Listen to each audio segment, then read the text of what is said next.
I never thought I'd live to hear my own son say the words that still burn inside my chest. You're not welcome in this house anymore. Go stay somewhere else. My own house, the same house I built brick by brick over 30 years. The same house where he took his first steps, where he learned to ride his bicycle in the yard, where I held him every time he cried, and yet, that evening, he stood tall in front of me, eyes cold, his wife smirking behind him like she had finally won some twisted game. "Dad, come on," he said, folding his arms. "Don't make this harder. We already talked about this. Just sign the papers. The house should be in my name now. You don't need it." I looked at both of them, confused, shaking, my breath heavy. Only last week, we were laughing at the dinner table. Now my son, my blood, was telling me I didn't belong in my own home. His wife added sharply, "You're old. You can't manage a big property. You should be grateful we're helping you. Just sign, and we'll take care of everything. Take care." No, they weren't trying to take care of me. They were trying to take everything from me. When I refused, my son raised his voice for the first time in his life. "Dad, stop being selfish. We already made plans. We're renovating. We've told people you're the only problem left." His words stabbed deeper than any knife. My daughter stood silently in the hallway, tears in her eyes, but too afraid to speak. That moment broke something inside me, a lifetime of love collapsing into a single unbearable truth. My own children valued my property more than they value me. But what they didn't know, what they couldn't even imagine, was that the house was never really theirs, not legally, not even close, because hidden in my old wooden cabinet was a letter from my lawyer, a letter that would turn their world upside down. And by the time they found out, I had already sold the house, from under them, and that was only the beginning. My name is Imran, and for most of my life, I believed I had a peaceful family. Not perfect, but loving, respectful, and grateful. At least, that's what I told myself every night before going to bed in the house I worked decades to build. My son, Arif, was always the quiet one, smart, sharp, ambitious, but quieter than most boys his age. When he married Sana, I didn't object. She seemed polite, soft, spoken, and respectful. My daughter, Elena, was the opposite, talkative, warm, and always ready to defend me even when I didn't need defending. If I was the grounding force in the family, she was the light. For years, we lived like a normal family, dinners together, occasional fights, some laughter, some tears, nothing unusual. But families don't break in one day. They crack slowly, silently, and only the person standing at the center feels the floor shifting under their feet. It started with tiny changes. Arif stopped sitting with me for evening tea. He would eat quickly and leave. Sana began deciding what I should do, what I shouldn't do, what was good for me, what was too much for my age. She said it sweetly, at first, so I didn't notice the control slipping from my hands. They would whisper behind closed doors. They would pause conversations the moment I entered. They began showing up late, leaving fast, and avoiding real conversations. Alina was the only one who still sat with me, still laughed with me, still asked how my day was. But even she looked worried, like she sensed something I didn't. One evening, I heard Sana say, "We need to start planning. He won't understand, but it's for the best." Planning what? I didn't ask. I didn't want to assume the worst. A father always hopes the storm will pass, but the storm wasn't coming. It had already arrived. I just hadn't seen the lightning yet. A few days later, something else changed. Arif asked me if he could see the documents for the house, my house. The tone he used wasn't casual. It wasn't curiosity. It was expectation, as if the papers should have already been in his hands. I laughed it off at the time, saying, "Why do you want to see those? Everything is fine." His jaw tightened. Sana looked disappointed. Elena pulled me aside later that night and whispered, "Dad, be careful." I asked her what she meant, but she only shook her head, eyes glassy with worry. The next morning, I found a brochure on the dining table. A brochure for a home renovation company, with my address written on the top. My heart tightened with a strange fear. Over the next few days, tension in the house began to thicken like heavy smoke. Nothing was said directly, yet everything was being communicated. A cold shift, a silent pressure, a feeling that I was no longer the head of the house, but an obstacle inside it. Sana's tone changed first.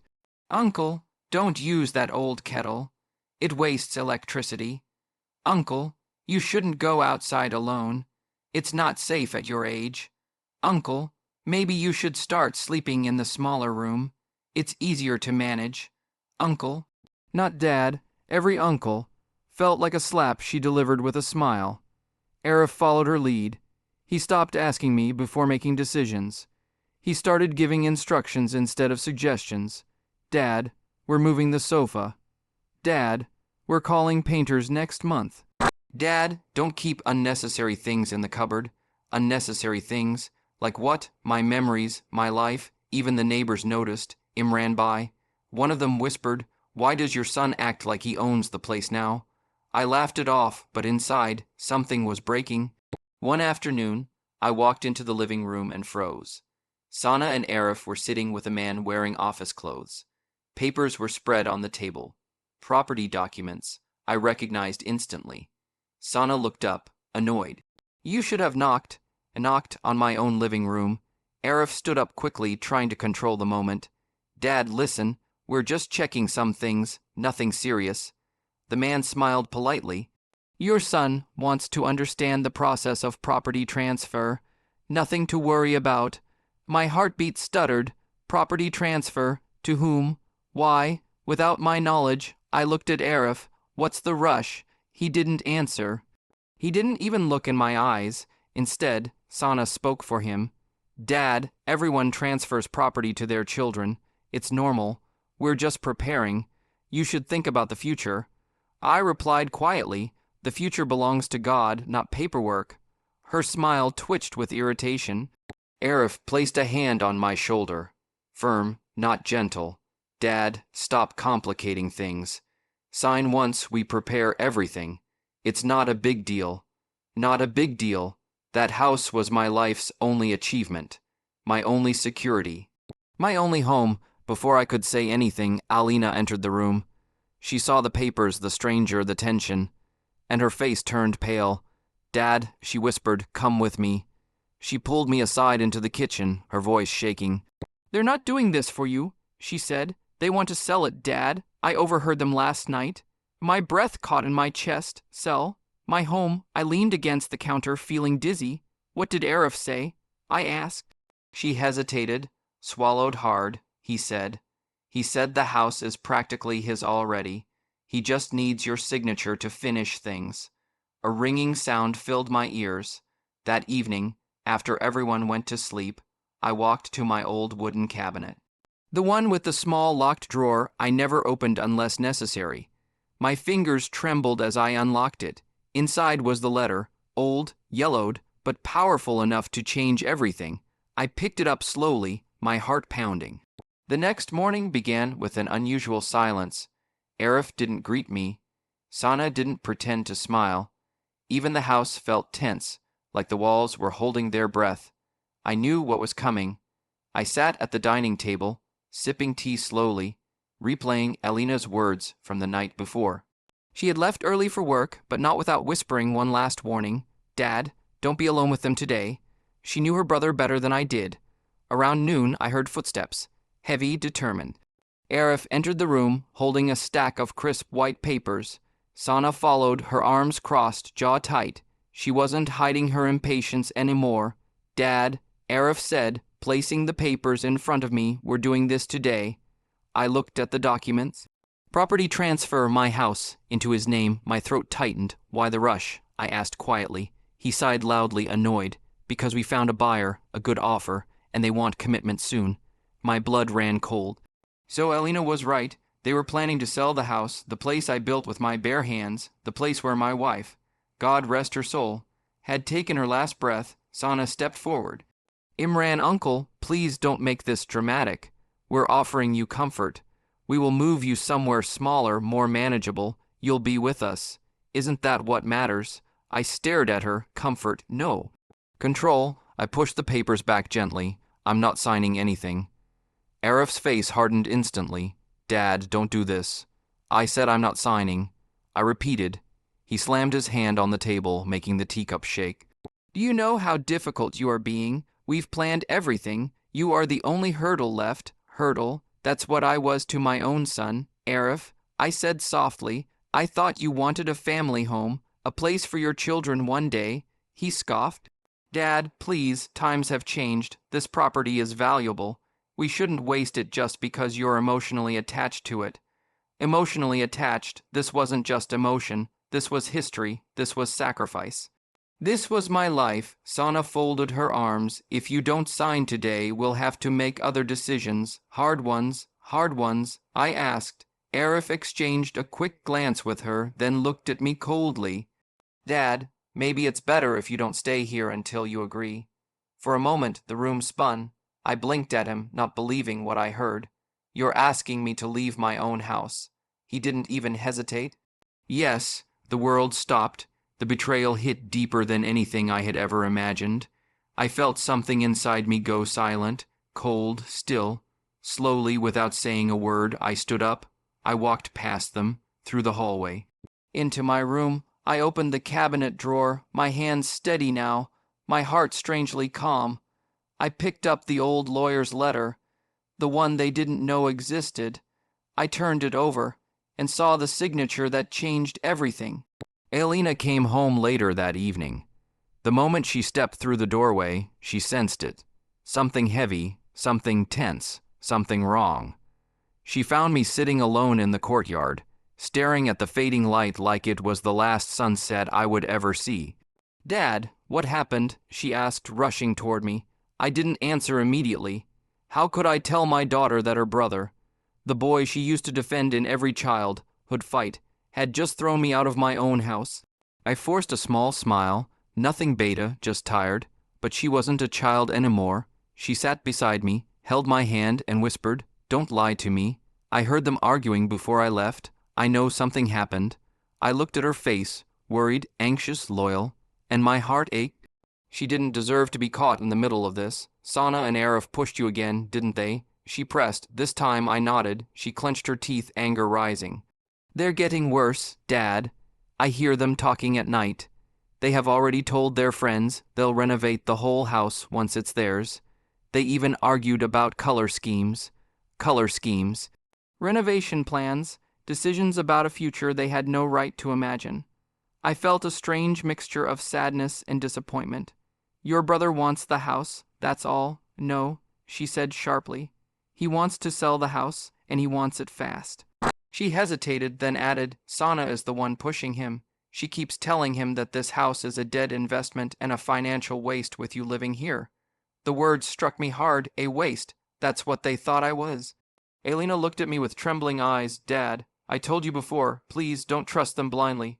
I squeezed her hand gently. I don't want a war inside my family. She shook her head. Dad, this isn't a war. This is survival, and they're not hiding anything anymore. Just then, we heard footsteps, Seraph and Sana returning from the living room. Alina's face changed instantly. She stood up, wiping her eyes, trying to look normal. Arif walked past us without even acknowledging me. Sana pretended to smile at Alina, but didn't bother greeting me either. The silence spoke louder than any insult. After they walked inside, Alina leaned closer and whispered, Dad, they're going to corner you again tomorrow. I heard them saying you won't be given another chance to refuse. My heart tightened. Another chance to refuse, so they had already planned the confrontation. Alina took a shaky breath. Please be careful, and, what is that letter you keep in your room? I saw you holding it earlier. I looked at her. The letter, the one that could flip everything upside down. I sighed, holding it gently. It's something your mother asked me to protect. Something important. Her eyes widened. Important how? I hesitated. Important enough that your brother and Sana have no idea what's coming. The next morning, I woke up early, earlier than everyone else. Sleep had escaped me completely. My mind replayed Arif's words again and again. Maybe it's better if you don't stay here until you agree. My own son. My blood, my shadow for years. And yet, he spoke like I was a stranger who had overstayed his welcome. When I walked into the kitchen, I found Arif already there, scrolling on his phone, pacing back and forth. Not a single glance in my direction, not a single greeting. Sana joined him minutes later, immediately whispering something into his ear. He nodded. Neither of them acknowledged me. Finally, Arif spoke, eyes still on his screen. Dad, the buyer is coming on Sunday. I told him everything is almost finalized. I froze, finalized. I repeated slowly. He looked up, annoyed. Don't start again. You'll sign before that, and it'll be done. Without asking me. I asked softly. You're being dramatic, he snapped. You're old. You don't understand financial opportunity. We do. Old, being treated like a child by the child I raised. Sana stepped forward, her voice dripping with false sweetness. Uncle, we want to secure our future. We're not doing anything wrong. You'll have a place to stay. Just not here. It's better for everyone. Better for whom, everyone, or just them? Arif suddenly placed a folded paper in front of me. Here, plans for the new house we want to buy after selling this one. I opened it. My throat tightened. A modern house, far away from the city, far away from the neighborhood I knew, far away from my memories. And where would I stay? I asked quietly. Arif didn't hesitate. We'll arrange something small for you. Maybe a rented portion nearby. Don't worry. A rented portion. After giving up my own home, I stared at him, trying to understand how he had changed so much. How the boy who once held my finger to cross the road now wanted to throw me out of the very home that raised him. He continued talking, as if discussing the weather. I already told a few relatives that the house is basically mine. They're happy for me, happy for him. But what about me? Did anyone ask how the father felt? I looked at him carefully. There was no regret, no doubt, only entitlement, only greed. He didn't want a home. He wanted money. The house wasn't a memory to him. It was a transaction. Sana added casually, you should be proud we're taking responsibility. Most parents don't get children like us. I almost laughed, not because it was funny, but because of how blind they were to their own cruelty. Arif walked closer, lowering his voice. We'll talk again tonight. Don't make this harder. Be sensible. As they walked away, I felt something inside me shift. Not pain, not sadness, but clarity. They had made their intentions clear. Now it was time to reveal mine. I went back to my room, opened the drawer, and unfolded the old lawyer's letter again. And this time, I noticed the second page I had forgotten existed, the page that held the real secret. That evening, I tried to stay invisible. I stayed in my room, silently folding old clothes, pretending to clean, pretending to stay busy. Anything to avoid another confrontation. But Sana wasn't the type to wait patiently. She came looking for me like a hunter tracking prey. She knocked once, then pushed the door open before I even replied. There you are, she said, her tone coated with fake sympathy. Can we talk? I nodded slowly. She walked in with her usual confidence, closing the door behind her as if she were the owner of the house. Uncle, she began, placing a hand on her chest dramatically. I want you to understand something. Arif and I love you, truly. We just want the best for you. I stayed silent. She stepped closer, too close. You've lived here long enough. You've had your time. Now it's our turn to take responsibility, to build our future. I raised an eyebrow by taking everything from me.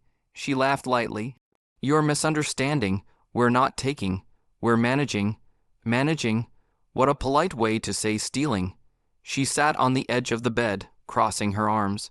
Look, I know it's hard for you. You're old-fashioned. You cling to emotional attachments. But this house is worth a lot now. We can use that money to start fresh. Start fresh where? I asked. She hesitated for a second. That hesitation told me she hadn't planned a place for me at all. She recovered quickly, somewhere quiet. Somewhere you won't have to worry about anything. We'll visit you, we'll bring you food, you won't be alone. I stared at her. She wasn't talking about family care. She was talking about dumping me somewhere convenient. Sana leaned in, lowering her voice. Please don't make this difficult for Arif. He's under a lot of stress. Sign the papers. Let us handle the rest. I finally spoke. Where is Elena in these plans? She rolled her eyes. Elena doesn't need anything. She's a girl. She'll get married. Her husband will take care of her. The property should go to the son, obviously. My blood boiled. Your husband is not the only child I have, but he's the only one that matters for this, she replied bluntly. For the first time, I saw her without the mask, sharp, calculating, hungry for power and wealth. She stood up and smoothed her clothes. I'm giving you until tomorrow. We'll bring the papers again. Don't embarrass Arif in front of the buyer. Please act your age, act my age, by quietly surrendering everything. By becoming a burden they could toss aside. She turned to leave, but stopped at the door. Oh, and uncle. Don't bother calling anyone. The house is already considered ours by everyone who knows us. People will think you're being unreasonable." She left with a satisfied smile. I sat alone for a long time, breathing slowly, feeling the weight of years press on my chest. Then I unfolded the lawyer's letter once again. This time I read it fully, every line, every detail, every clause. And I realized something that made my heart pound. The house didn't belong to Arif. It didn't belong to Sana. It didn't even belong to me anymore. The name on the legal ownership. I still remember the moment the envelope arrived. Thin cream, colored official, looking with my lawyer's name neatly printed in the corner. It didn't look threatening. It didn't scream danger, but the way it sat in my mailbox. I felt something tighten in my chest. Life has a strange way of giving warnings in silence. I carried it inside, set it on the dining table, and just stared at it for a minute. My hands shook slightly, something they only do when my heart already knows what my mind refuses to understand. When I finally opened it, the sound of tearing paper felt like it echoed through the whole house. Inside were 3 documents. The first page was a formal letter from my lawyer, Mr. Arif, asking me to meet him urgently regarding property inheritance clarification. The second and third pages were photocopies of old legal filings, ones I didn't even remember signing. I drove straight to his office. He didn't greet me with his usual smile. He just nodded solemnly and said, "Please sit. You won't like this." Those words alone nearly knocked the breath out of my lungs. He laid out the documents. "Do you remember signing these in 2012? I squinted at the faded ink, the signatures, the dates, my name, my writing. Everything looked genuine, but nothing felt familiar. "This is the original purchase agreement of your house," he began, "and this clause here. This is what complicates everything." He pointed to a line written in legal jargon, but the meaning hit me instantly once he translated. "Primary ownership shall remain non-transferable until the condition of co-signature by the original lender or beneficiary." I frowned, confused. "But Arif, I bought the house myself. Who is the beneficiary?" He sighed and turned the page. "You made your son the secondary beneficiary back then. He was young. Maybe you were simply thinking ahead." My heartbeat quickened. "And what does that mean now?" He leaned back, fingers folded. "It means the house cannot be transferred to him unless the original beneficiary, your son, signs the transfer document. But he is the one I was planning to transfer it to, yes?" He said quietly, "And that's the problem. Legally, you cannot transfer the house to him because he already holds beneficiary rights. It's a blocked transfer. I felt my stomach drop, so I can't transfer it to him. No, not unless the beneficiary signs off, which, in this case, is him." I rubbed my temples, but he doesn't even know this exists. Arif hesitated. He does now. My head snapped up. "What?" "He requested copies of your property filings last month." I felt cold all over. My son had gone behind my back, checked legal documents, maybe preparing something, maybe expecting something. Arif added gently, "That's why I called you. Something is happening, and you need to prepare yourself." My throat tightened as he slid the final document toward me. "Whatever happens next," he said, "you must understand. Your house cannot be transferred. Not now. Not like this." I walked out of his office feeling hollow, shaken, but one thought screamed louder than all the others. If the house can't be transferred to him, then what is he planning, and why did he need those documents? I reached home hours later, still stunned. I expected the house transfer to be a formal step, nothing more. But now it felt like I had walked into a trap that had been waiting for me for years. I went to my bedroom, opened the old wooden trunk where I kept personal files, and began searching through the dusty folders. Something inside me whispered that Arif's revelation wasn't the end of it. There had to be more, something I missed, and I was right. Buried under old medical reports and tax papers was a thick envelope, brown, sealed, and marked with a blue stamp, "Confidential Property and Assets." It wasn't addressed to me. It was addressed to my late wife. My fingers trembled as I tore it open. Inside were several documents I had forgotten existed. Her insurance papers, small investments she made secretly to surprise the kids one day, as she used to say. But then I found something that froze me entirely. A second will, not mine, hers, dated 2 years before her death. I unfolded the pages slowly, the sound of the creases slicing through the silent room. Her handwriting, familiar, soft, emotional. Amir, if you are reading this, I hope you understand why I did what I did. My breath caught. In her will, she divided her assets, jewelry for my daughter, savings for both children. But then something I never expected. She had inherited a small piece of agricultural land from her father, and she had put it entirely in my name, but with a conditional note, to be given to our daughter when she turns 30, not before. I felt the ground shift under me. Our daughter was already 32. This meant the land legally belonged to her now, and I had never transferred it. I didn't even remember this land existed. She must have found out, and if she knew, my heart raced, my son and daughter-in-law asking for the house. My daughter suddenly becoming distant, the timing, it all clicked together in one horrifying realization. My children weren't fighting for just the house, there was more, a second inheritance, one I had never acknowledged. I leaned back, gripping the will with shaking hands. Then I saw the note attached at the end in my wife's handwriting.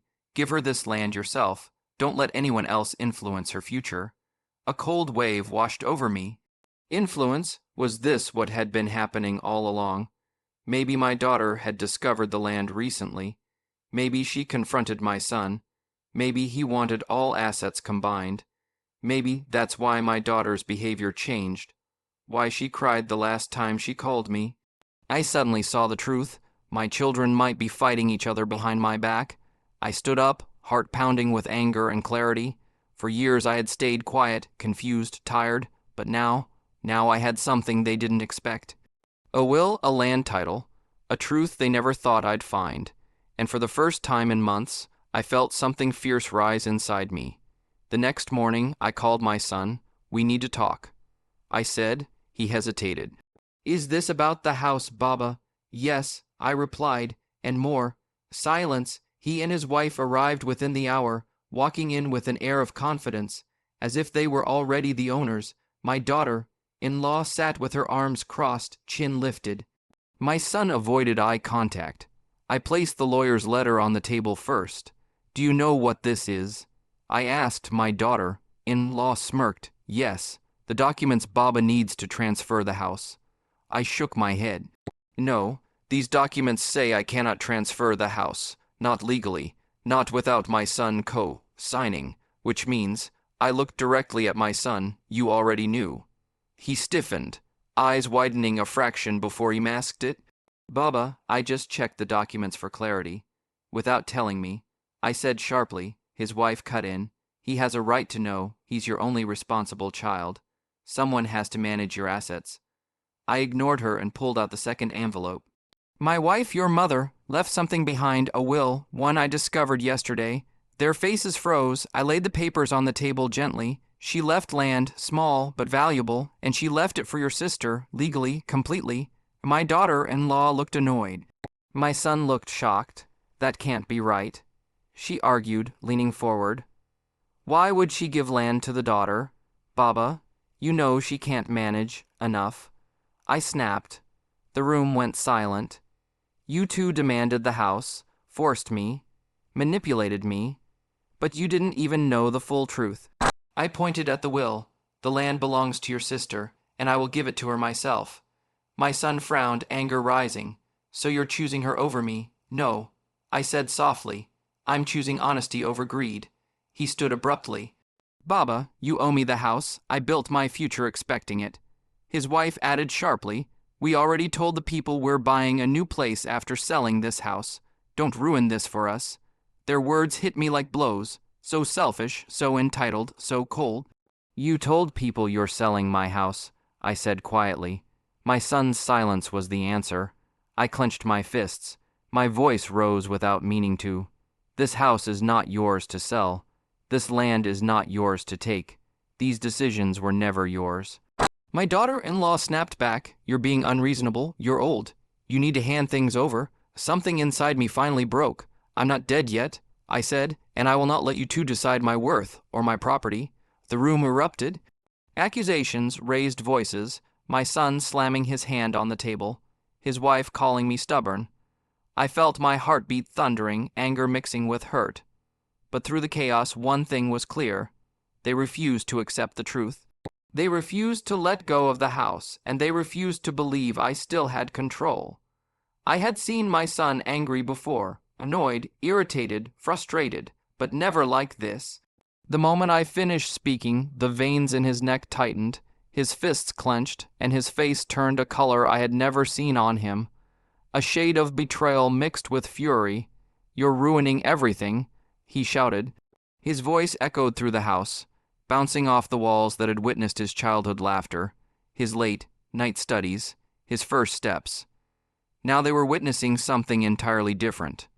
A man who felt entitled to what he believed was already his. His wife stepped behind him like a shadow, her voice sharp and cold. "He has no idea how much we've planned. You can't just change your mind like this." I exhaled slowly. It was never yours to plan with. That sentence lit a fire. He stepped toward me. "Baba, listen carefully. You owe me this after everything I've done. After every sacrifice, I deserve the house." I stared at him. "What sacrifice? Tell me one thing you have done for this house, one renovation, one bill, one repair." His jaw tightened, and he tried shifting the narrative the way manipulators always do. "I'm your son," he growled. "Isn't that enough?" His wife chimed in, bitterness dripping from every syllable. "Other families give their homes to their sons automatically. You're acting like he's a stranger." Those words pierced deeper than they realized, because at that moment, he did feel like a stranger. "I gave you love." I said calmly, "I raised you. I stood by you. But that doesn't mean you get to dictate my life." He slammed his fist on the table, making the documents shake. "I swear, Baba, if you go through with this, if you give that land to your daughter, you're choosing her over your own son." I didn't flinch. "Maybe I'm choosing what's right." His rage exploded. "You're old," he shouted. "You don't know what you're doing. Someone is manipulating you, probably her, or that lawyer. We won't accept this." My daughter-in-law raised her chin. "We will take legal action if we have to." Something inside me snapped. "Legal action?" I whispered, "against your own father." They exchanged a look. Silent agreement. They didn't say yes. They didn't need to. The answer was already in their eyes. Then they stormed out. Not a goodbye. Not a pause, not a look back. Just rage. Pure, selfish rage. And suddenly the house, once warm and full of memories, felt cold, very cold. I stood alone in the living room for a long time, breathing, processing, trying to understand how the people I raised had turned into this. That's when my phone buzzed. A call from my lawyer. I frowned. Why would he call me again so soon? I answered, and his voice was tense. "Amir, I uncovered something you need to hear immediately." A chill ran through me. I didn't sleep that night. My lawyer's words echoed in my mind. "Your son recently made inquiries about forcibly acquiring property through a family clause. He was planning something, Amir." That was it, the final blow, the confirmation I needed. By morning, I made my decision. Years earlier, I would have hesitated. I would have given my son the benefit of the doubt. I would have believed there was good in him. But now, after lies, manipulation, threats, I knew exactly what I had to do. I called my lawyer. "Start the sale." He paused. "Are you sure?" "Yes," I said, "before they do something irreversible." Within hours, we arranged everything. My lawyer handled the paperwork. I reached out to a trusted property agent. We kept everything quiet, hidden from my son, his wife, and even my daughter for the time being. I didn't want anyone influencing my decision. The agent arrived that afternoon, walking through the rooms with practiced eyes. "It's a good house," he said. It was. I replied softly. He gave me a sympathetic nod. He could sense the heaviness in the air, the emotional weight thick enough to touch. Within a day, the listing was privately circulated among his most serious buyers. No open houses, no public postings. I wanted this done. Silently, while he worked, I walked through each room of the house, letting my fingers trail across the walls, the door frames, the furniture. Memories surfaced like fragile ghosts. My wife laughing in the kitchen, my children running through the hall, birthdays, Eid dinners, quiet mornings with tea and newspaper, the sound of the rain on the rooftop. All those moments clung to me until my eyes burned. But when I reached the living room, the place where my son had shouted at me, threatened me, humiliated me, I hardened. This house was no longer a home. It was a battleground. 2 days later, the agent called me. Sir, I have a buyer, a serious one. I froze already. Yes, they're willing to meet your full asking price, and they're ready to close quickly. A strange mix of relief and sadness washed over me. Set the meeting, I said. He hesitated. Your family, do they know? No. I said firmly, and I wanted to stay that way. Because the moment they found out, chaos would break loose. After I hung up, I sat quietly for a long time. The air felt heavy, but I felt a strange sense of peace settle into me. For the first time in weeks, I felt in control again, not pushed, not pressured, not manipulated. This decision was mine. Just before sunset, the agent texted me, "Buyer ready. We can finalize within 48 hours." I stared at the message. This was it, the end of a chapter, the beginning of something I didn't even know existed yet. The universe has a strange sense of timing. Because the morning after the sale was set, my son and daughter-in-law barged into my house without knocking. Faces tense, eyes burning with suspicion. "Baba, we need to talk," he said. Now, I stayed calm. What happened? He threw a set of papers on the table. These came from the property board. I recognized them instantly, routine notices sent during the buyer verification process. His wife pointed a finger at me. "Are you selling this house behind our backs?" I didn't answer immediately. I simply looked at them, really looked at them, the desperation, the greed, the entitlement, but beneath it all, fear. "Yes," I said finally. The silence that followed was deafening. My son's face twisted. "You're lying." "No," I said quietly. "I'm selling it, and the buyer is finalizing soon." His wife exploded. "You can't. This house is ours. We already told everyone, and that was your mistake," I replied. My son stepped forward, almost trembling. "Baba, stop this madness. You're not well. Let's talk." "You didn't want to talk." I interrupted. "You wanted to take." His mouth snapped shut. I continued, my voice steady. "You tried to pressure me, threaten me, and even consider legal action.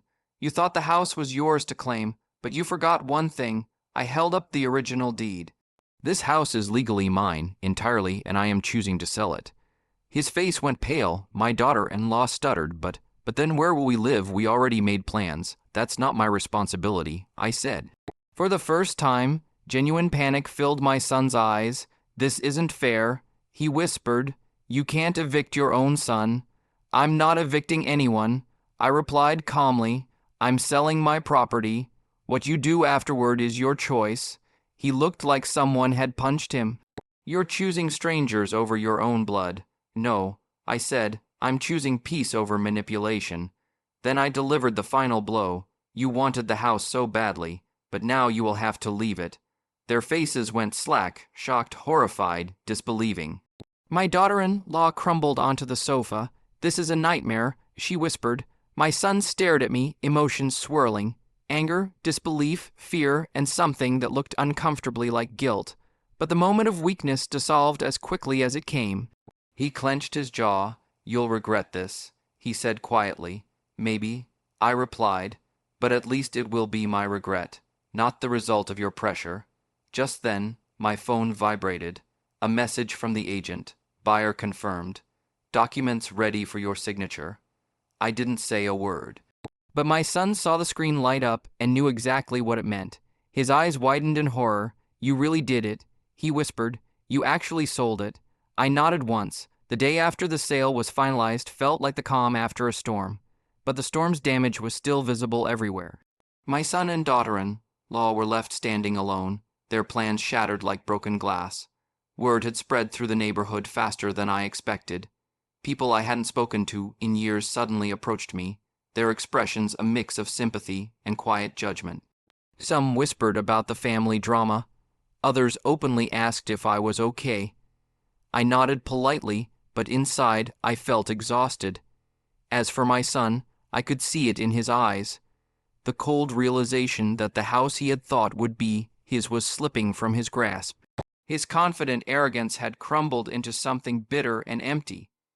They were forced to find a new place to live, smaller and less comfortable than the home they thought they'd have.